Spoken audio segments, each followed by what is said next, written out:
Sir, एक तरफ गुजरात चुनाव को लेकर लगातार जो पार्टियां हैं, एक तरफ आम आदमी पार्टी है लगातार बड़े बयान दे रही है और वहीं दूसरी तरफ गोपाल इटालिया ने जिस तरीके से देश के प्रधानमंत्री नरेंद्र मोदी की मां के लिए जिन शब्दों का इस्तेमाल किया और उसके बाद कहा गया कि उनके खिलाफ फेक वीडियो जारी किए जा रहे हैं। वहीं दिल्ली में शराब घोटाले को लेकर ईडी की जो जाँच है वो जारी है, छापेमारी की गई है 25 जगहों पर। किस तरीके से देख रहे हैं इन तमाम चीज़ों को आप? देखिए, ये जो आप पार्टी है, ये एक तरह से लोगों की आंख में धूल झोंकने वाली पार्टी है।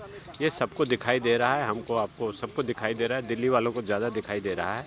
तो ऐसी गंदी हरकतें तो ये करते रहते हैं, करते रहेंगे। चूँकि इनको ऐसी हरकतें करने से जनता को धोखे देने का कला सीख लिया है इन्होंने, तो ये ऐसी करते रहते हैं।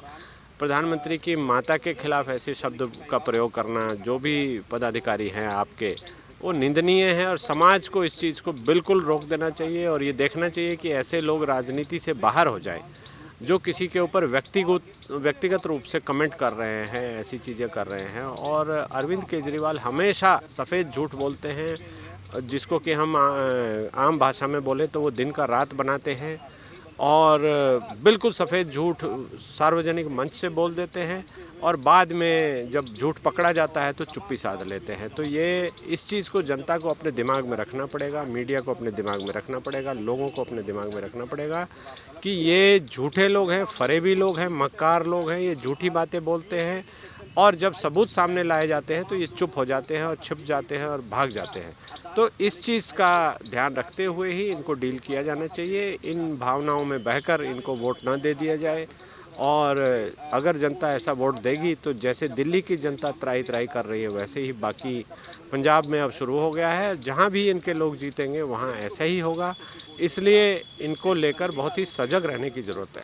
सर, एक तरफ कहा जाता है कि हम जाति धर्म की राजनीति नहीं करते और वहीं दूसरी तरफ गुजरात के चुनाव जैसे जैसे नज़दीक आ रहे हैं, गोपाल इटालिया को लेकर कहा जा रहा है कि वो सरदार वल्लभ भाई पटेल के वंशज हैं, इसीलिए तंग कर रही है बीजेपी, इसीलिए उनको टारगेट किया जा रहा है, पाटीदार समाज को आगे नहीं आने देना चाहते हैं लोग। हाँ, देखिए, ये बोलते कुछ हैं, करते कुछ हैं। इनकी भावना दिल में कुछ और होती है, ज़ुबान पे कुछ और होती है, मन में कुछ और होता है।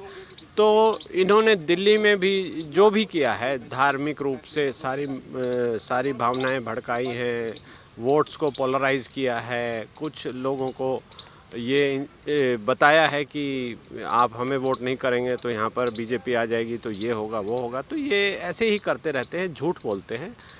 धार्मिक क्या, ये हर तरह की गंदी हरकत करते हैं, धार्मिक विद्वेष को फैलाते हैं, सामाजिक विद्वेष फैलाते हैं, सब चीज़ करते हैं, सारे हथकंडे ये अपनाते हैं ताकि एन कैन प्रकरण किसी तरह से ये इलेक्शन जीत जाए। एक बार जीत कर आ गए तो ये फिर वहाँ पर लूट मचा देते हैं। ये दिल्ली में हो रहा है, इन्होंने शराब की आड़ में, शिक्षा की आड़ में, स्वास्थ्य की आड़ में जो लूट मचाया है, जनता को थोड़ा बहुत कंसेशन देकर उनको ब्लफ में रखते हैं और अपना लूट चलाते रहते हैं। तो इनसे बहुत ही सजग रहने की ज़रूरत है, नहीं तो हमारी डेमोक्रेसी में ऐसी पार्टियां बहुत ही खतरनाक हैं और हमारा ऐसा नुकसान कर देंगी जो कभी भरपाई नहीं हो पाएगा। सर, एक तरफ कहा जाता है कि हम राजनीति से परे हैं, हम संविधान पर भरोसा कर कर चलते हैं, चाहे फिर शराब घोटाले में ईडी की रेड हो या फिर गोपाल इटालिया को दिल्ली पुलिस के द्वारा गिरफ्तार करना हो। इन तमाम चीज़ों को लेकर हमेशा राजनीति क्यों की जाती है? क्या संविधान पर और कानून पे भरोसा नहीं करती है आम आदमी पार्टी, जो खुद अरविंद केजरीवाल एक अफसर रह चुके हैं? देखिए, भरोसा करने की बात नहीं है। कानून को ये ठेंगा दिखाते हैं, कानून को ये तोड़ते हैं, कानून को ये बाईपास करते हैं, उस कला में ये माहिर हैं। और देखा जाए तो बिल्कुल क्रिमिनल माइंड से करते हैं कि पहले से तैयारी करके कि हम ऐसा करेंगे तो कानून की ये धज्जियाँ उड़ जाएंगी। अनजाने में या अनायास ये कुछ नहीं करते, तो ये मजाक उड़ाते हैं और इसका लोगों को गंभीर रूप से देखना चाहिए कि देखो हमारे कानून को कैसे तोड़ मरोड़ कर ये बाहर निकल जाते हैं। इनके मंत्री गिरफ्तार हैं, ईडी ने गिरफ्तार किया है, उनके घर से तलाशी में पैसा मिला है, गहने मिले हैं। जो दूसरे मंत्री हैं शराब की दलाली के, उनके खिलाफ स्पष्ट प्रूफ मिले हैं। आज भी ईडी की रेड चल रही है, इन्होंने सारे पैसे लिए हैं और गायब कर दिए हैं। तो उस ट्रेल को पकड़ रही है सरकार, जो एजेंसीज हैं उसको धीरे धीरे ट्रैक कर रही है और वो ट्रेल को, रिवर्स ट्रेल को पकड़ना थोड़ा मुश्किल होता है। इसलिए ये इन चीज़ों का फ़ायदा उठाते हुए लोगों को आंखों में धूल झोंक रहे हैं और ख़ासकर गुजरात में ऐसी बिना सिर पैर की बातें कर रहे हैं, जो गुजरात की जनता को धोखा दे रहे हैं। तो जनता इनको गुजरात की पूरा सबक सिखाएगी। सबको पता चल गया है कि ये कैसे लोग हैं। तो इनका ऐसा कुछ मुझे नहीं दिखाई दे रहा कि ऐसा कोई राजनीतिक रूप से ये खड़े हो पाएंगे वहाँ पर। ये बात अलग है कि हमारी डेमोक्रेसी में वोट्स ये मैनिपुलेट करके ले लेते हैं, धार्मिक भावनाओं को भड़काकर, सामाजिक भावनाओं को भड़काकर, तो उसमें इनको फ़ायदा हो जाता है। वो हो सकता है हो जाए किसी स्टेज पर, लेकिन अभी मुझे नहीं दिखाई दे रहा। और जनता इन चीज़ों को समझ चुकी है, इसलिए इनसे हमें दूर ही रहने की और जनता को सजग करने की ज़रूरत है कि ये बहुत ही धोखेबाज लोग हैं, इनसे आप दूर रहिए। दिल्ली जिस तरीके से 25 फरवरी 2020 में पूर्वी दिल्ली में दंगे देखने के लिए मिले, उस पूरे मामले पर भी आज सुनवाई करते हुए कड़कड़डूमा कोर्ट ने ताहिर हुसैन के खिलाफ हत्या की साजिश रचने का आरोप जो है वो तय कर दिया है। और आज अरविंद केजरीवाल सरकार से सवाल पूछे जा रहे हैं जिन्होंने ताहिर हुसैन को निर्दोष करार दिया था। हाँ, देखिए, ये तो इनके हिसाब से तो सब निर्दोष हैं। जो चोरी करते पकड़े गए हैं, रेड हैंड पकड़े गए हैं, जो जेल में गए हुए हैं, ईडी ने जिनके घर से रिकवर किया है वो भी निर्दोष हैं, उनको भारत रत्न दिलाने की भी बात करते हैं ये। तो ताहिर हुसैन की इन्वॉल्वमेंट और जो भी उस चार्जशीट में उस वक़्त की वीडियो फुटेज में जो भी चीज़ें आई हैं कि इन्होंने घर पे एसिड और ईंटें और क्या क्या तैयारी करके रखी थी अटैक करने की, उसके अलावा कॉन्स्पिरेसी में ये इन्वॉल्व पाए गए हैं। इन्होंने पहले से कॉन्स्पायर किया था कि लोगों को मारना है। तो न्यायालय में जब चार्जशीट आई है उसके बाद से न्यायालय ने सारा एविडेंस को देखते हुए इनके खिलाफ आज चार्ज तय कर दिए हैं।